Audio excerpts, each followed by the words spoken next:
Hoy seguimos con la serie de entrevistas y hoy tenemos aquí a nuestro actual vicesecretario general, don Silverio Cubero de Val. Empezaste no hace mucho, cuando Juan Muñoz dio un paso al lado para relajarse un poco porque tenía algún problemita de salud y tal.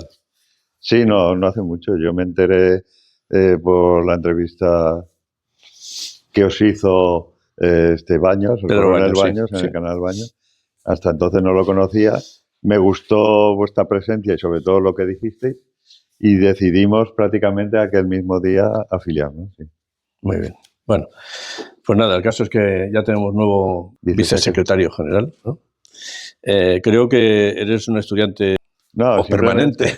He sido un curioso por intentar aprender más cosas, sí. Ampliar un poco mis conocimientos en las áreas, en determinadas áreas. Es que ya va por la cuarta carrera. O sea que ¿esta última cuál es, la que estás haciendo? Ciencias Jurídicas de las Administraciones Públicas. Nada menos y nada más, cosa que nos viene muy bien al partido. Hombre, hay algunas materias, exceptuando las jurídicas, que ya son conocidas, que sí tienen que ver mucho con el devenir de los partidos, con asignaturas, por ejemplo, que se estudia el estado del bienestar, por ejemplo, o se estudia la gestión pública, tanto a nivel general como municipal. Hay muchas materias interesantes. También hay cosas relacionadas con Europa, etcétera. Son carreras que te abren posibilidades y conocimientos que ignoraba, porque yo tenía formación jurídica, obviamente. Y hablando de abrir nuevos caminos, ¿te sorprendió la oferta del secretario general para que asumiera la responsabilidad de vicesecretaría? Bueno, me sorprendió en el momento, ¿no? En el momento porque yo estaba de viaje y lo dejamos, íbamos a Toledo y tal. Pero bueno, la verdad es que yo ya había asistido a un par de reuniones, había visto lo que hacíais, ya lo había conocido y entendía que debía dar un paso adelante e involucrarme un poquito más. Un poquito más. Avante 2 tercios, siempre decimos que no nos colocamos ni a la derecha ni a la izquierda, que eso es un paradigma del siglo XIX, del siglo XX, y que lo que hay que trabajar es con ideas y por una gestión eficiente, ¿no? ¿En qué principio se basará la política de Avante 2 tercios para poner en práctica esta... Hombre, yo estoy muy de acuerdo con la idea inicial que preparasteis de abandonar esa polarización que solo sirve para los partidos tradicionales que actualmente se reparten el pastel, pero es que los españoles quedan al margen. No creo que las ideologías sean tan importantes. Lo que interesa es, como dice, digamos, no la propaganda, la publicidad del partido, de que lo que interesa son los españoles y España. Y una de las cosas importantes, creo, es la separación de poderes, del poder judicial y del legislativo y del ejecutivo, sobre todo. Evidentemente. Yo, por mi formación jurídica, entiendo que fue una auténtica barbaridad en el año 1985, cuando el Partido Socialista modificó el Consejo del Poder Judicial, en el que introdujo un caballo de Troya, que es una serie de componentes del Consejo del Poder Judicial que efectivamente son controlados por los políticos a distancia. Si queremos una verdadera independencia de los poderes públicos, y en este caso judicial, es obvio que los políticos no deben entrar. Claro. ¿Y con el Tribunal Constitucional qué deberíamos de hacer? Con el Tribunal Constitucional yo creo que la opción es muy clara y ya hay algunos autores que lo preconizan, y es que se convierta en una sala más del Tribunal Supremo, evitando que sea otra instancia, incluso por encima del Tribunal Supremo, con lo cual su denominación incluso habría que cambiarla, ¿no? Claro. Y desde luego tienen diferentes salas, posiblemente sería la sala séptima, después de la sala de conflictos y la sala de lo militar. Y habría específicamente magistrados, no como ahora que hay otros procedentes, sí, con formación de jurista, pero en la que también están los partidos políticos. Al final, desgraciadamente, lo que está ocurriendo es que muchos de esos componentes, tanto el Consejo del Poder Judicial como el Tribunal Supremo, están adscritos de una manera o de otra a un determinado partido político. Claro. Bueno, y otra parte de la separación de poderes es la que debería existir más de lo que existe, que realmente es muy poco, entre legislativo y ejecutivo. ¿Tú crees que sería conveniente una elección directa del presidente de gobierno? Yo creo que es una apuesta muy interesante de Avante 2/3. Ya que tenemos idea de hacer desaparecer las comunidades autónomas, como luego supongo preguntarás, es evidente que si desaparecen esas elecciones, los podemos sustituir perfectamente por unas elecciones directas de todos los españoles a presidente del gobierno. Sería una forma extraordinaria de dividir y diferenciar separar más entre unos y otros, entre el poder ejecutivo y el poder legislativo. Y darle un plus de legitimidad al presidente del gobierno. Sí, porque ahora no pasa de ser una elección a partir de la proposición de los partidos políticos, con representación en el Congreso. Claro. Incluso se podría llegar a hacer 2 vueltas, si en la primera no se consigue una mayoría y esa cuestión pues hay que trabajarla. Eso es recomendable, porque si no consigue una mayoría, implica que tiene que ir a una segunda vuelta con unos pactos hechos previos a la elección. Con lo cual, la gente ya elige sabiendo qué pactos ha hecho.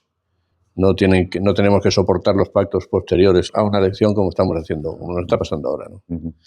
Bueno, otro tema, sin salirnos del gobierno, del tema del Ejecutivo, es el tema de los ministerios. Nosotros calculamos que no hacen falta tantos ministerios como hay actualmente. Nosotros lo ciframos en 12, 13, por ahí aproximadamente. Bueno, por cierto, uno, el de derogaciones, que es muy importante, el Ministerio de Derogaciones. ¿Hasta qué nivel metería Avante 2/3 a los políticos dentro de los ministerios? O te hago la pregunta al revés. ¿Hasta qué nivel colocaríamos a los funcionarios de categoría A1 superior?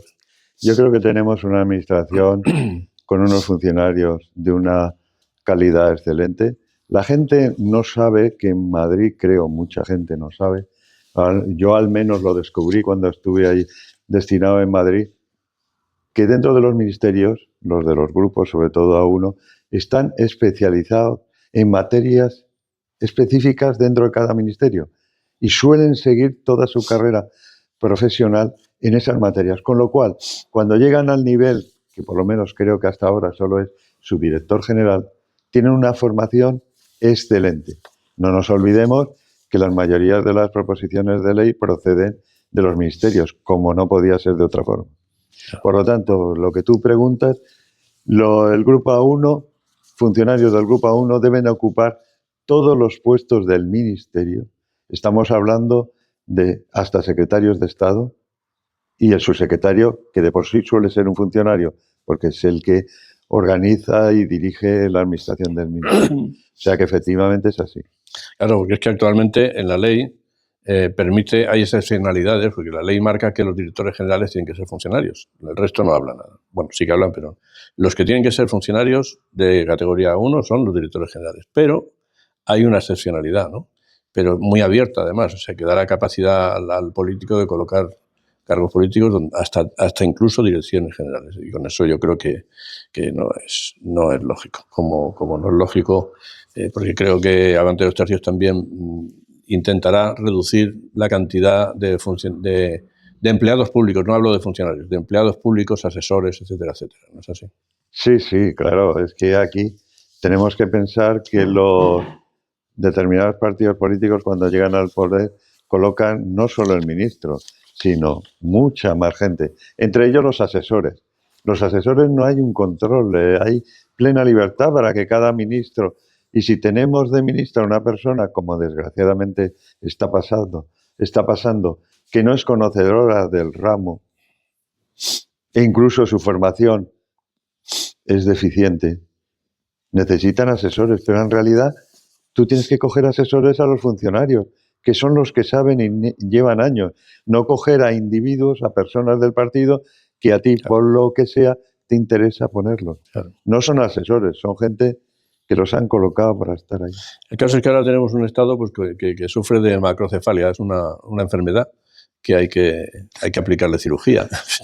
Y ya están medicamentos y cirugía, ¿no? Sí, porque tú hablabas, perdona que te corte, tú hablabas del número de ministerios que tenemos ahora. Tenemos 22 o 23. Y 23 con el presidente. ¿Por qué se ha hecho? Obviamente porque hay unas coaliciones en las que ha habido que repartir el trabajo a diferentes partidos políticos. Yo recuerdo en aquellos tiempos en Madrid que de pronto cambiaban los nombres de los ministerios, cosa que a mí me parece fatal, porque en realidad son los mismos funcionarios, las mismas direcciones generales, subdirecciones generales, y de momento para colocar un determinado político de ministro, segregaban de un ministerio una parte del departamento y encima lo colocaban en un edificio nuevo para hacerlo diferente. Yo creo que se malgasta dinero, se molesta a los funcionarios y en realidad no hay ningún beneficio para el ciudadano. Hay una hiperinflación además de legislación, porque parece como si, claro, como tenemos 18 parlamentos, el central y otros 17 más, pues claro, parece como si pretendieran justificar la presencia en el Parlamento continuamente sacando leyes y normas y tal, tal. Tenemos una hiperinflación, ¿no? Ese es otro de los problemas que hay que solucionar, porque no solamente es la hiperinflación de empleados públicos, que en las autonomías creo que hay muchos, mucho exceso. Hay duplicidades. ¿No? Hay duplicidades y tal. Entonces, ¿qué piensa hacer Avante Dos Tercios con el tema del Estado de las autonomías? Directamente el Estado de las autonomías, pues la eliminación. Yo creo que es un cáncer, es oneroso, es ineficaz, crea diferencias abismales entre los españoles según donde vivan y se sabe perfectamente que en algunas de las parcelas, digamos, o las competencias de las comunidades autónomas se ha producido graves divergencias con lo que creemos que es necesario llevar adelante. Por ejemplo, la sanidad. Esas divisiones territoriales ridículas que no se sabe quién es el que te tiene que atender. Siempre ha sucedido que donde están los hospitales, los más próximos, los ciudadanos más próximos, están adscritos a ellos, independientemente si es otra provincia u otra autonomía. Sin embargo, ahora no. En educación, es una vía por la cual se han producido cosas terribles, como puede ser que determinadas regiones o comunidades autónomas han impuesto unas leyes, por ejemplo, en la lengua propia de esa. Hay muchas más. Por lo tanto, yo creo que el ahorro que se va a conseguir, o en el caso que tú dices de la normativa, ahora, digamos que los parlamentos regionales apenas sacan leyes, porque ya las han hecho todas. Pues siguen, ¿eh? Siguen, pero siguen. Muy pocas. Hombre, es verdad que hay dos regiones que trabajan muchísimo en ese aspecto, sobre todo la catalana. En el ámbito jurídico han sacado un código civil que han procurado que fuera completamente distinto al código civil del resto. Pero bueno, también es verdad otra cosa, y es que hay unos derechos forales que no se deben de obviar, porque muchos de esos derechos forales están basados en las costumbres que llegan desde la Edad Media. O sea que todo no es tan negativo, todo no se tiene que cortar, pero es verdad que el mantener una administración más, pues es un auténtico desastre para la economía del país. Y una fuga de dinero por culpa de la corrupción y del enchufismo y tal. Bueno.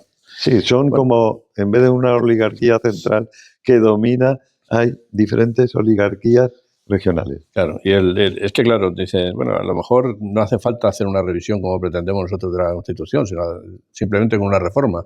Y bueno, pues posiblemente, porque en el caso de las competencias autonómicas no es necesario hacer una revisión para conseguir que algunas competencias vuelvan al Estado, ¿no? Se puede hacer mediante una reforma. El problema está en que luego hay otras partes de la Constitución en las que se reconoce el derecho a la autonomía, en las que se reconocen las nacionalidades, etcétera, etcétera, y claro, esto está en la parte dura de la Constitución, con lo cual esas frases, esas palabras tan contundentes están dentro de la parte dura de la Constitución y por lo tanto hay que ir a una revisión, independientemente de que por el camino puedas empezar a hacer revisiones parciales, ¿no? Creo yo. Sí, posiblemente las leyes orgánicas, que son los estatutos, podrían ser modificados. Pero es lo que dices tú, dentro de la Constitución hay determinados artículos que tienen especial guarda y que eso solo puede ir mediante una reforma agravada de la Constitución, con lo que significa todo el procedimiento, ¿no? En el que tiene que haber una mayoría cualificadísima, en que se disuelven las Cortes, se vuelven a elecciones y nuevas cortes y se vuelva a votar. Es un proceso largo, complicado, etcétera. Habría que buscar que las propias comunidades se dieran cuenta, que yo creo que algunas podrían hacerlo, de revertir sus competencias al gobierno central. Sería un buen camino, ¿eh? Sería Un buen excelente. camino para lo que queremos al final. Sería excelente, sí. Que empezaran ellos ya. Eso. Bueno, cambiando un poco de tercio, en Europa ya hay, creo, 12 naciones en las que existe la llamada mili, el servicio militar. Obligatorio, voluntario o mixto. Son diversas modalidades, pero tienen un servicio militar al fin y al cabo y que complementa a las Fuerzas Armadas profesionales. ¿Qué opinión tienes tú sobre Bueno, temas? yo creo que Avante 2/3 tiene un programa respecto a las Fuerzas Armadas que creo que no lo tiene ni tan amplio ni tan detallado los demás partidos políticos. Nosotros creemos que España necesita unas Fuerzas Armadas con mayores efectivos. Y no porque sea así, es que en realidad... ¿En cuánto lo cifras más o menos? En unos 200.000. Y estamos incluso por debajo de eso. Por supuesto, Alemania, Francia tienen un poquito más. Sí, pero con 200.000 nos equipararíamos ya a un nivel. Estaríamos ya lo que nos debería de corresponder. 200.000 soldados, porque además es la potencia militar que, de acuerdo con el número de habitantes, estamos llegando a los 50 millones de habitantes. Claro. ¿Y lo del servicio militar? Mi opinión al respecto, yo pienso que tenemos un problema que aquí, como muchas otras cosas, no se suele, porque no hay tiempo, las televisiones no lo adaptan. Tenemos un problema con el reservismo. En el sentido que tenemos reservistas, sí, tenemos reservistas, pero es un número pequeño y además tienen una edad muy alta. Nuestro problema sería no tanto en ese reservismo que hay voluntario, que es gente muy cualificada, médicos, ingenieros, profesores, sino gente más joven. Por lo tanto, yo creo que lo que habría que poner es un servicio militar voluntario para jóvenes entre 19 y 21 años, durante un mes, 4 semanas, posiblemente en el verano, en el que estos jóvenes se apuntaran y recibieran una formación muy básica, que prácticamente se puede asimilar a la del soldado, que luego, en años posteriores, se puede ir ampliando. Uh-huh. Y esos jóvenes van a ser cantera, seguramente, para voluntarios en su momento, porque en realidad lo que necesitamos son soldados. Soldados para cubrir la tropa. Es evidente que los 200.000, yo tengo un programa de pensamiento, los 200.000 tendremos que llegar a partir de varias fases, pero es que se han incumplido las leyes que había en el sentido de que las Fuerzas Armadas tendrían que tener 140.000 soldados. Claro. Y apenas hemos llegado a ellos. Ahora estamos en un nivel muy bajo, de 120 no llegamos. Hay programas de ampliarlo, pero muy poquito. Pero vamos a tener un problema de reclutamiento en las próximas décadas. Claro, es que estamos por una demografía prácticamente en la mitad de lo que deberíamos estar, prácticamente. Sí. Y luego hay otro problema, que es un problema que también tiene que ver con lo social, ¿no?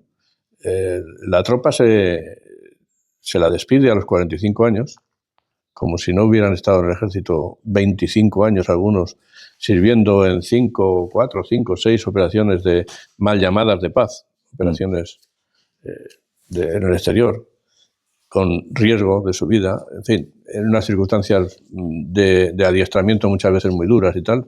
Y llegan a los 45 años y los echamos a la calle. Yo creo que... ¿Qué planteamiento yo pienso que sería lógico? Avante 2/3 lo que propugna es hacer desaparecer esa barrera de los 45 años. Hoy en día, y además es que nos interesa, lo acabas de decir tú, no podemos enviarlos a la calle con 45 años, que aunque algunos de ellos se transformen en reservistas de especial disponibilidad, pagándoles una cantidad pequeña, hemos perdido gente cualificada, gente que está formada. Entonces los 45 años como barrera desaparece y el proyecto es que sea los 55 la nueva barrera. Cuidado, pero no se van a la calle, pasarían a la reserva, dándoles ciertas misiones que también nos interesan dentro del ejército y que evitarían hacer contrataciones externas. Para los 60 años, como muchos de los funcionarios que ya tienen un determinado años de servicio, pasar, en este caso, retirados o jubilados. Ya. Yo creo que sería el proyecto. Sí, Además, conseguiríamos, hay problemas ahora de reclutamiento, incluso ahora, pero porque las Fuerzas Armadas están pagando una cantidad muy pequeña. Claro, ese es otro de los temas. Otro de los temas que hay pendiente, ¿no? Lo que se le ha de pagar a la tropa profesional, sobre todo, y a los suboficiales también tienen ese problema. Sí. Por la dedicación que le están haciendo a la nación, y se les paga muy poco dinero. Sí, apenas está por encima del salario mínimo y, bueno, su especial disponibilidad, eso hay que pagarlo. Claro. Y, por supuesto, tener una carrera, aunque las Fuerzas Armadas les dan oportunidades de carrera, afortunadamente, pasan al cuerpo de suboficiales, y si tienen preparación de título de licenciado o graduado, o arquitecto, ingeniero, pueden pasar a ser oficiales. Hay una vía diferente del acceso directo, sí. Pero a pesar de todo, pues tenemos que dignificar a estas personas. Hoy no se puede vivir con esas cantidades. Además, cambiándolos de destino y en ciudades donde es difícil encontrar casa y tal. Aunque hay una indemnización por vivienda, cubre poco y durante poco tiempo. Creo que hay algunas protestas por el tema de la vivienda y de la movilidad y de la problemática que le supone a la gente el acceder a la vivienda cuando sufren un traslado forzoso, sobre todo a ciudades, a zonas tensionadas como Madrid, Barcelona, Zaragoza, incluso Valencia. Hay bastante problema. Sí, antes había viviendas militares, se decidió venderlas, los fondos se suponía que iban a ir al presupuesto general de defensa, yo lo ignoro, pero ahora el problema es que no hay viviendas militares. En los cuarteles sí hay residencias logísticas, pero también son pequeñas. Y luego, incluso para la oficialidad, suboficiales, etcétera, que se mueven a hacer cursos en ciudades como es la capital, siguen siendo pequeñas las posibilidades de alojarse durante un tiempo. Claro. Y, por supuesto, la cantidad que les dan y no les permite trasladarse con la familia, ni mucho menos. Claro. No. La gente ahora tiene muy claro que, bueno, es que se da el traslado, va a significar muchísimos problemas porque no saben a dónde van a vivir y porque tienen que trasladar a la familia, etcétera. Y porque el sueldo no les llega, como a muchos de los trabajadores en España. Sí. Evidentemente. Eso pues nada, muchas gracias, Silverio. Y bienvenido a esta aventura. Habrá que trabajar mucho.